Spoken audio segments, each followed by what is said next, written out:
Hey guys, everything new under the sun. So this just happened. Have a listen. Last days. Yes, we have to do more to defend Ukraine. Yes, we have to do more also on tanks. But the most important and the crucial part is that we do it together and that we do not do the blame game in Europe, because we are fighting a war against Russia. We are fighting a war against Russia. We are fighting a war against Russia and not against each other. We are fighting a war against Russia and... Okay, I think you've heard it there after repeating a couple of times. German Foreign Minister, we are fighting a war against Russia. This is what they've been trying to skip around, dance around, not say out loud for over a year, basically, at this point. That they weren't at war, that there was simply a little battle going on, Ukraine against Russia, but now tanks are on the move. This is the game changer. Many others people have said the same thing.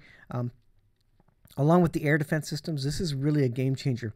This is really trying to get and see what Russia has for offensive and defensive weapons as it relates to some of the newer technology, talking about the Leopard tanks from Britain, and what they will do against the latest technology in terms of the M1A1 Abrams tanks from the United States. This is where we get to the new technology, not the Soviet era old-fashioned ammunitions and weaponry that they've been just effectively, they've been trying to use it up, basically, get rid of it almost.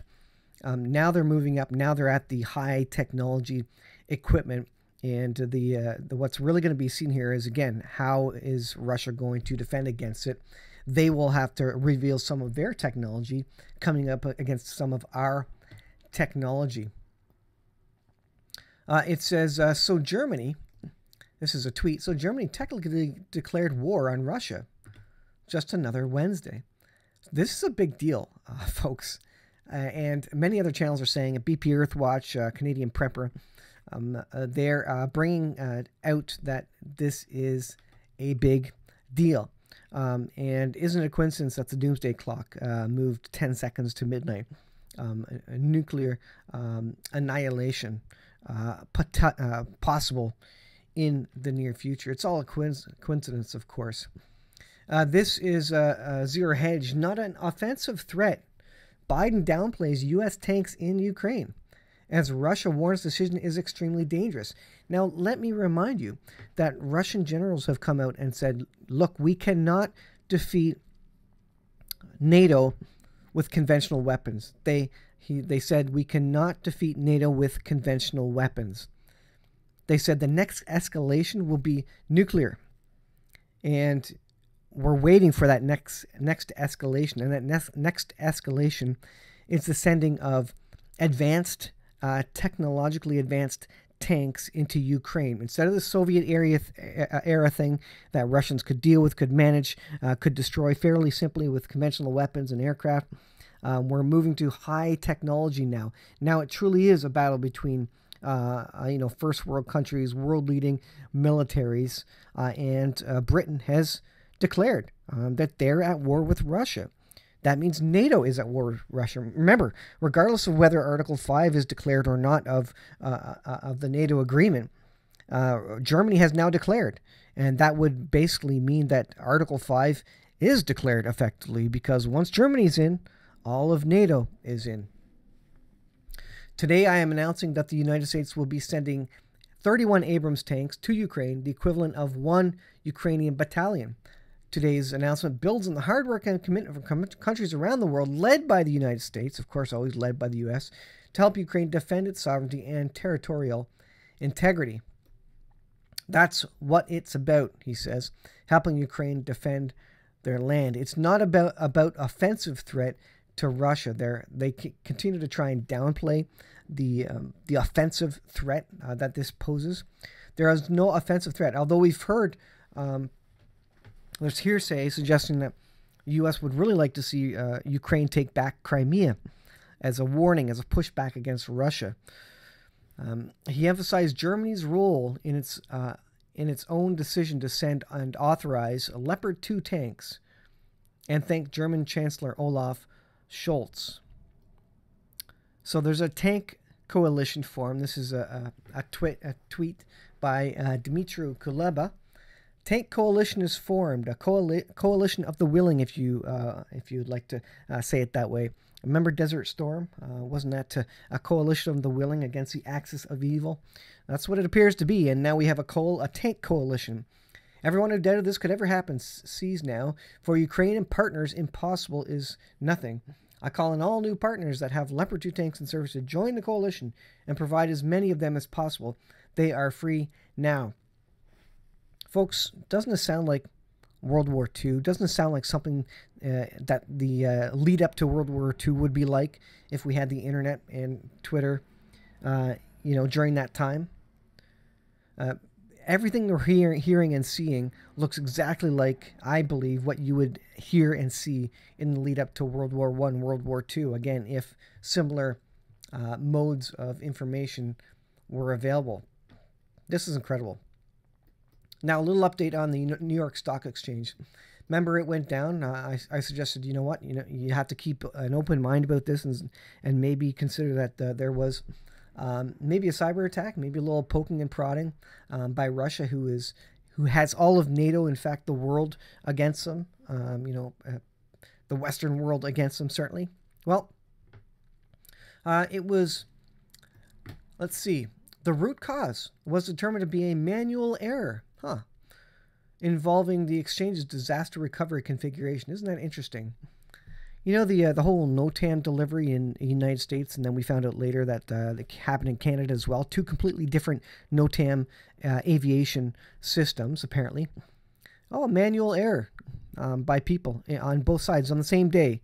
Two different systems, two NOTAM systems, by manual error. Their mistake, oops. And isn't that happening in many other cases? There was the Rogers outage across Canada. And what was the root cause of the Rogers outage? Oops, a manual configuration by an employee doing something on one of the routers. Oops, all of Canada went down. Oops, you can't use your Interac card. You can't make phone calls. The cell phone network's down. You can't call 911. Emergency services is down, etc. Oops, manual error on part of someone at the company. This is too silly to even talk about. These things don't happen like that. How is the actual stock markets, related, connected directly to the disaster recovery configuration? That doesn't make any sense to me that would affect that. When you're doing disaster recovery configuration, usually that means you're backing up a database, and usually with redundant SQL servers, database servers, whatever it may be, you're not touching a system that's going to affect all the systems in the SQL cluster, for example, or one system in the redundant array of SQL servers. You're backing up a single database. So these errors simply don't happen. They just don't. It's incredible to me, incredulous to me, that these sorts of things happen. Have you heard about all the earthquakes going on? This is interesting. Shaken awake, earthquake rattles Los Angeles, followed by multiple aftershocks. And there have been a lot of articles recently about earthquakes in diverse places, and that's a biblical thing. What are we going to see in the last days? Earthquakes in diverse places. This is raptureready.com. This is a website I suggest you have a look at. Look at this very deep magnitude 6.4 earthquake in Santiago del Estero, Argentina. Going down here, Silent Enigma, a 7.0 earthquake that the Kiwis never felt because I guess it was so deep. New Zealand's largest fault zone just released the equivalent energy of a magnitude 7 earthquake through slow-burning silent events linked to recent swarms in Gisborne. And another thing possibly related, look at this. Earth's inner core seems to be slowing. They're even saying it's going backwards now, and there's an interesting cycle related to that. But does that also cause earthquakes? You would think it would. If a massive inner iron core that is spinning in the Earth is not going the same speed as the Earth, or is slowing down, is accelerating one way or the other, you better believe that's going to cause some friction and going to cause some abnormality and in the Earth's crust and earthquakes. So it makes sense to me that that would be occurring if it indeed is slowing down. You would kind of expect that. And by the way, one other thing, all of Pakistan lost power.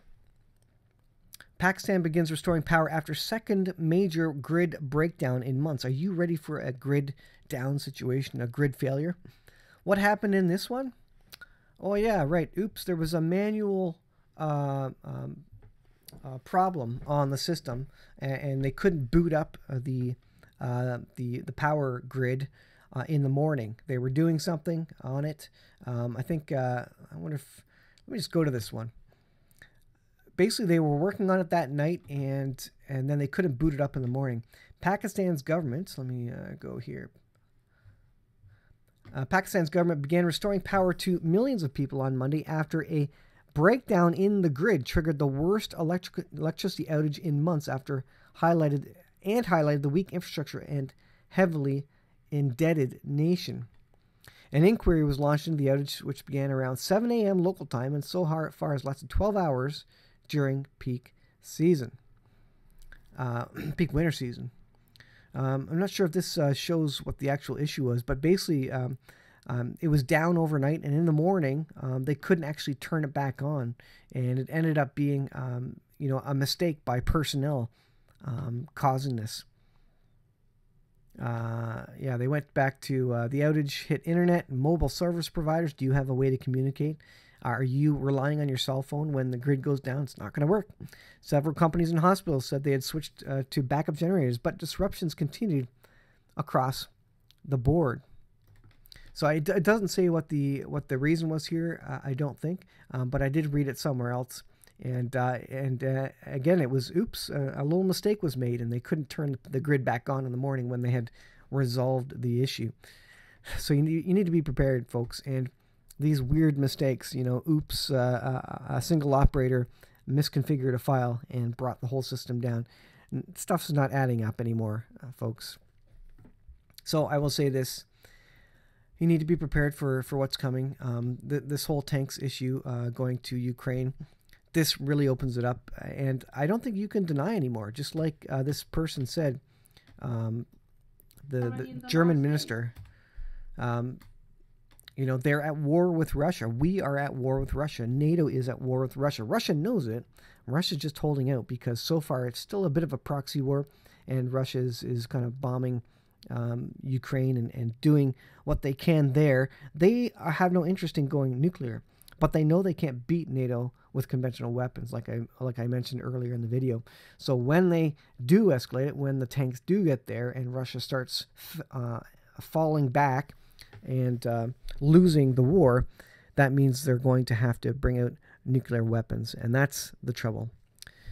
Be prepared, folks. The Lord is returning. Times are short. Times will get very, very hard as we head into the 7-year period, which I don't think is kicked off yet. I think time gets really, really bad and really hard before that happens, because I think the world has to be in a state where the Antichrist is going to be able to come to the stage and going to be able to have people accept him as the world leader and to accept the mark of the beast. But in order for everybody to accept that, we have to be in desperate need, bankrupt, without food, without water, and countries rioting, possibly civil war, etc., in such a bad situation that we will accept this world leader. And that means, I think, economic collapse and basically the brink of World War III, if not World War III, have to happen prior to that world government really being able to take control. What do they need for the World Economic Forum and the World what's the group I'm thinking of, the medical group anyways? They needed the pandemic to really take over nations and for nations to give up their medical sovereignty, and many nations did. They said, you know what, we're going by what the WHO says. It's the WHO. World Health Organization is what I was trying to think of. It took the pandemic for everybody to hand over their medical sovereignty, and many nations, like I say, did. They started doing whatever the WHO said, and you don't have to have it in law that you'll follow the WHO. If countries are just de facto following what the WHO says, that means they are controlling every country in the world who follows them. And likewise, you don't need every country to create a law and say we're gonna join this world government. If the country just starts following and listening to and obeying the world government, then basically it's a de facto world government that controls us, and at that point we have lost our sovereignty because our politicians have given over power to these world organizations. And what are we seeing? We're seeing leaders in Canada who are part of the World Economic Forum, Justin Trudeau, and we see Jacinda Ardern in Australia, or New Zealand actually, part of the World Economic Forum. We have all these people basically handing over our sovereignty to these multinational organizations, global organizations, and we didn't vote on that, but it's happening before our eyes, and it will get worse, folks. So be prepared. Thanks for watching. I'll leave it there. We'll see you in the next video.